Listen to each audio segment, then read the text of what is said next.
عالمی شہرت یافتہ تقریباً 28 کتابوں کی مصنفہ، مختلف یونیورسٹیز میں درس و تدریس کے شعبے سے وابستہ رہیں۔ حال ہی میں پریزیڈنٹ آف پاکستان نے ان کی کتاب کی رونمائی کی۔ ڈاکٹر عالیہ امام آج ہمارے درمیان موجود ہیں، تو ان کی موجودگی کا فائدہ اٹھاتے ہوئے ہم ان سے کچھ سوال کیے لیتے ہیں۔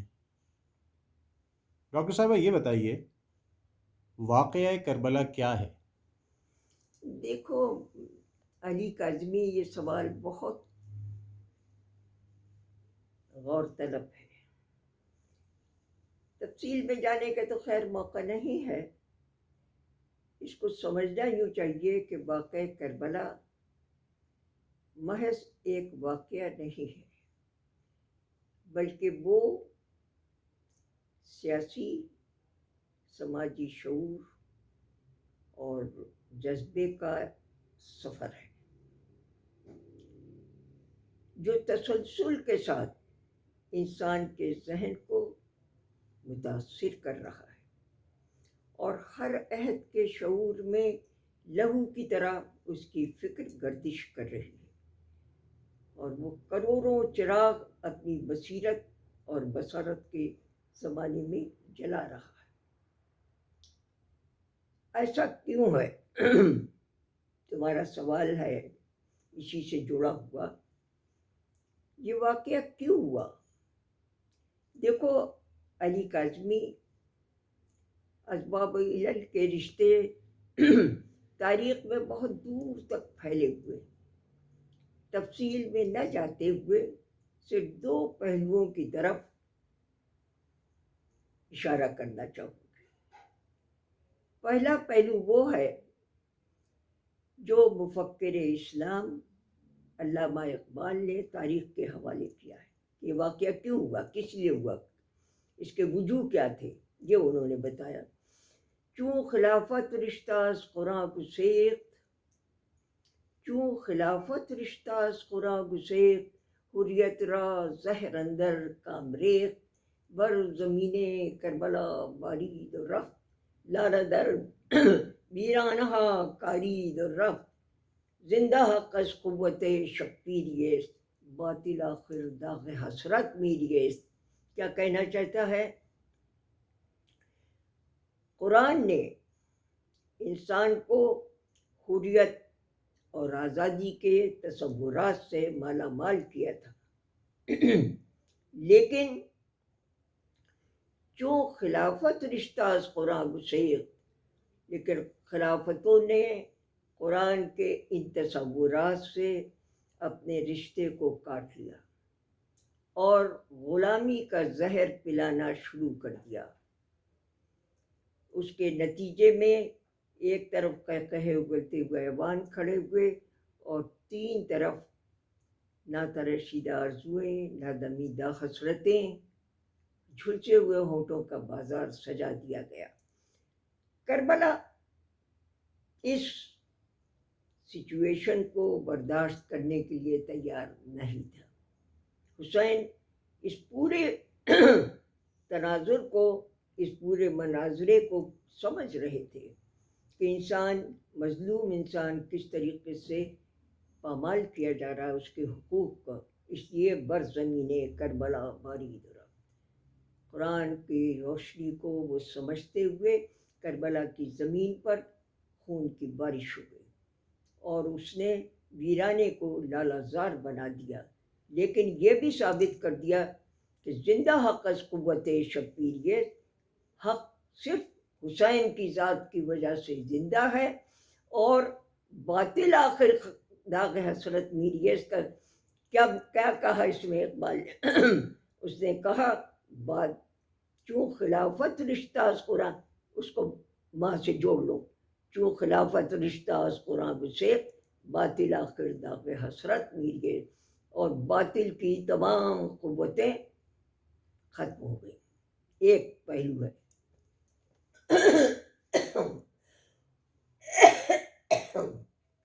دوسرا پہلو اس کا یہ ہے کہ انسان کائنات کا ایک دلچسپ معمہ ہے. یہ انسانی ہے جو کہیں فرشتہ بنتا ہے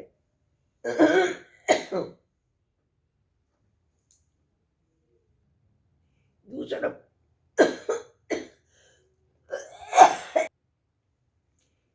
کہ انسان کائنات کا دلچسپ معمہ ہے. قرآن مجید نے ہر مقام کے اوپر یا ایھا الناس سے مخاطب ہے. کیوں؟ کیونکہ انسان کائنات کا ایک دلچسپ معمہ ہے. یہ انسانی ہے جو کہیں فرشتہ بنتا ہے، کہیں شیطان بنتا ہے، کہیں انسان بنتا ہے، کہیں حیوان بنتا ہے، کہیں موسیٰ بنتا ہے، کہیں فرعون بنتا ہے.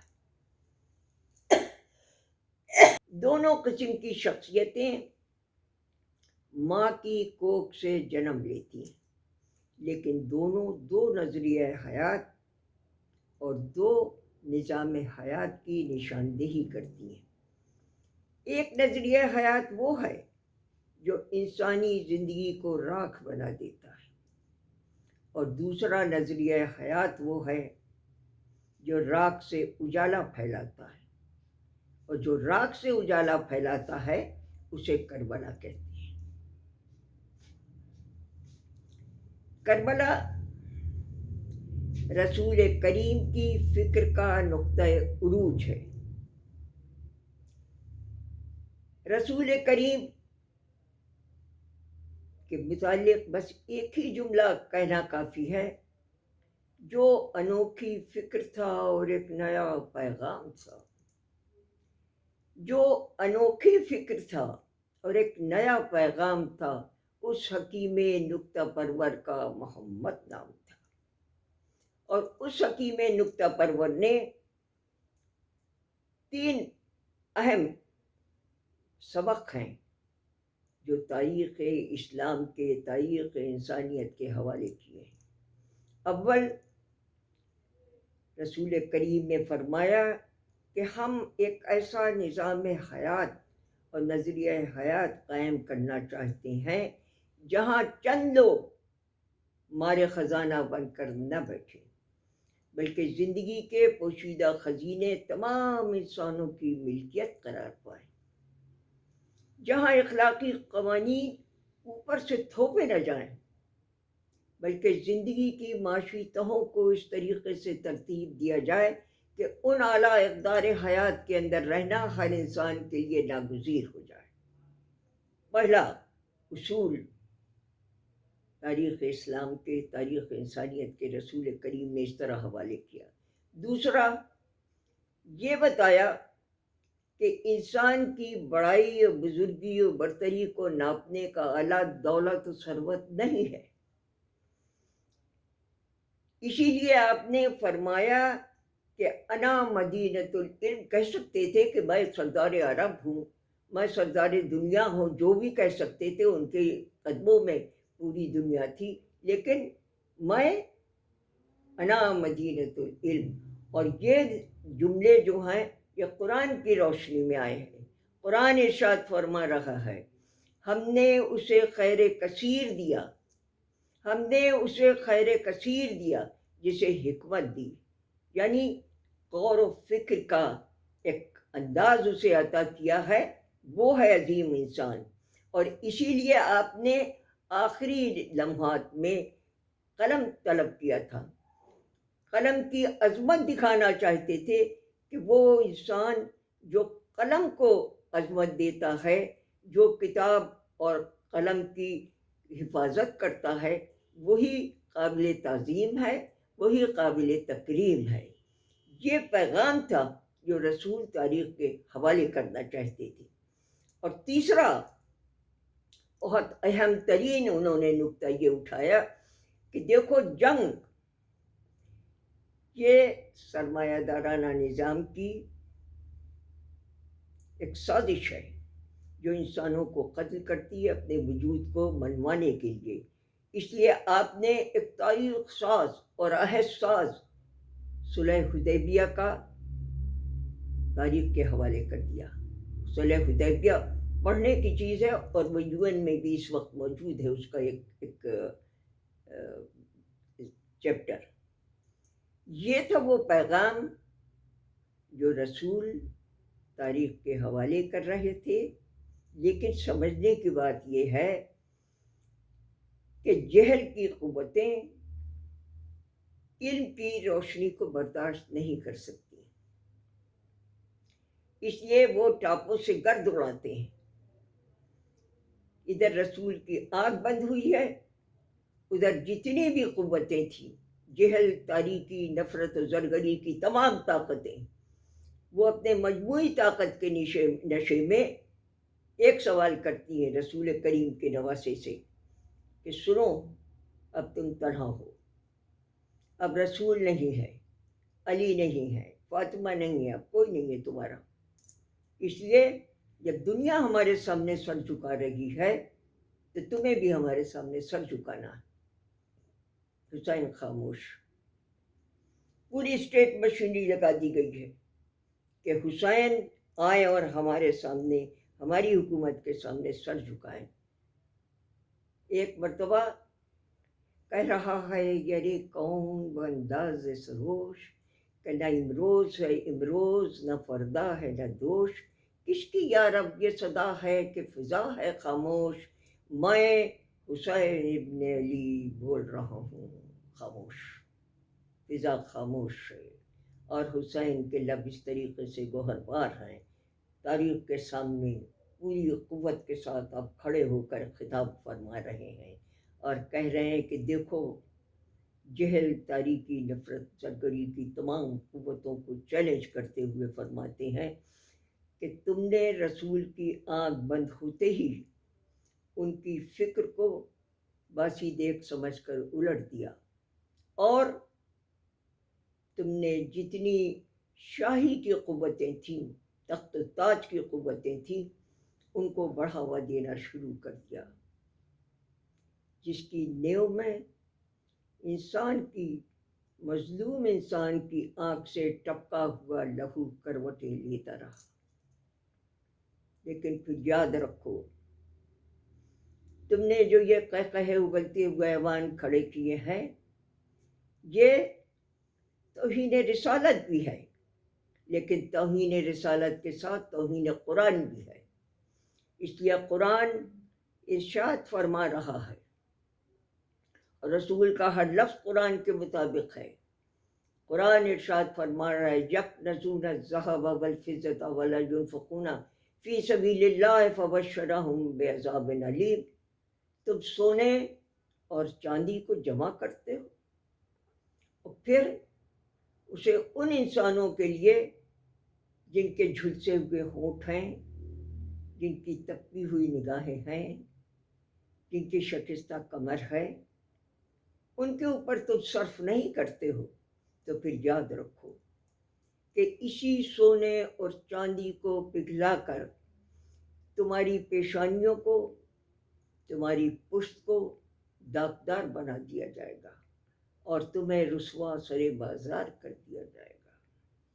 قرآن کریم کے ان الفاظ کو کل بھی سوچنے کی ضرورت تھی اور آج بھی سوچنے کی ضرورت ہے. حسین ابن علی تاریخ کو پوری طریقے سے پیغام دیتے چلے جا رہے تھے، اور دوسرا پہلو وہ یہ کہہ رہے تھے کہ دیکھو، سمجھنے کی بات یہ ہے کہ اسلام سمجھتا ہے کہ جنگ مسائل کا حل نہیں ہے، امن میں مسائل کے حل ہوتے ہیں. لیکن جنگ سامراجی نظام حیات کی تقدیر ہے جو الٹ پھیر کر اس کو اسی مقام پر پہنچا دیتی ہے جہاں وہ اسلحے کی تجارت کرتا ہے، اور پھر اس اسلحے کی تجارت سے وہ انسانی خون کو بہا دیتا ہے اور اپنی تجوریاں بھر دیتا ہے. لیکن قرآن اس کے خلاف ہے، اسلام اس کی تردید کرتا ہے. صلح حدیبیہ آپ کے سامنے موجود ہے، اس کے آگے بڑھنے کی ضرورت نہیں. تیسرا پہلو جو حسین تاریخ کو سمجھانا چاہتے تھے کہ دیکھو، اس بات کو سمجھ لو کہ تمہارا خیال یہ ہے کہ حسین تنہا ہے، یہ تمہاری نادانی ہے. تنہا انسان وہ ہوتا ہے جس کے سامنے کوئی مقصد، کوئی مسلک، کوئی مطمع نظر، کوئی نظریہ حیات نہیں ہوتا. لیکن یہ بھی سمجھ لو کہ ایک تنہا انسان بھی حق کی آواز کو بلند کرنے کے لیے ذمہ دار ہوتا ہے. کس کو انحصار قوت اور طاقت پر نہیں ہے، میزائل شکن توپوں پر نہیں ہے، پورے فوج کے روب ڈالنے پر نہیں ہے، بلکہ اس کا انحصار ادراک اور آگہی پر ہے. اور جو شخص جتنا ہی ادراک اور آگہی اور شعور رکھتا ہے، جتنا ہی وہ باخبر ہوتا ہے، اتنی ہی وہ تاریخ کی عدالت میں زیادہ ذمہ دار ہوتا ہے. میں تاریخ کی عدالت میں ذمہ دار کی حیثیت سے آ کر کھڑا ہوا ہوں. اس لیے حسین ابن علی تمہارے اس نظام حیات اور اس نظریہ حیات کو جو تخت شاہی کو بڑھاوا دیتا ہے، سمجھتا ہوں کہ ہم اس کی آئینی میت کو دفنانے کے لیے آئے. میں انکار بیعت کرتا ہوں، اور انکار بیعت اس لیے کر رہا ہوں کہ وہ مجھے تخت و تاج کو ٹھوکر مار رہا ہوں. کیوں؟ کس لیے؟ کس سبب سے؟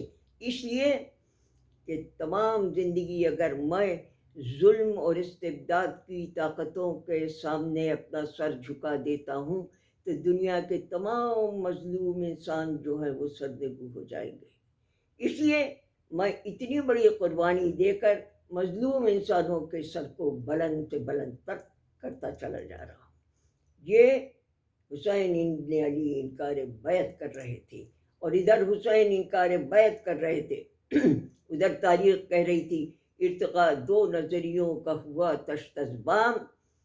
ارتقاء دو نظریوں کا ہوا تشت از بام، ایک اسلام سے منسوب حکومت کا نظام، دوسرا مولد اعلام حقیقی اسلام. ایک سر چڑھ کے یزید اموی میں ابھرا، دوسرا عشق حسین ابن علی میں ابھرا. حسین ابن علی انکار بیعت کر رہے تھے اور تاریخ کو بتا رہے تھے کہ تھا جہاں پھر وہیں قرآن کو لے آئے حسین. سج گئی جائے محمد کے قرین جائے حسین، مرضی حق سے مزین تھا جو ایمائے حسین. تالہ مسلک اسلام دوبارہ چمکا، پھر سے انسان کی قسمت کا ستارہ چمکا. حسین آخر میں بتا رہے تھے، اور تاریخ کو سبق در عالمی سطح کے اوپر کھڑے ہو کر عالمی سطح کو چیلنج کرتے ہوئے بتا رہے تھے کہ دیکھو، a small band of determined soul who have a staunch faith in their ideology, they can alter the course of history, because you have to think over it, because human history is waiting for the triumph of the insulted man. Human history is waiting for the triumph of the insulted man. اس لیے حسین ابن علی کروڑوں انسانوں کی جدوجہد کا معجزہ بن کر تاریخ کے سامنے آ رہے تھے. وہ انسان کے ذہن کی لو ہیں، وہ فکر کی جگمگاہٹ ہیں، وہ انسان کے کردار کی پاکیزگی کا دوسرا نام ہے. ہم انہیں محبت کا اخراج، عقیدت کے پھول، مہر وفا کے گلدستے نظر کرنے کا اعزاز حاصل کرتے. بہت شکریہ ڈاکٹر صاحبہ، آپ نے اپنا قیمتی وقت اور ان سنہرے الفاظ سے ہمیں نوازا.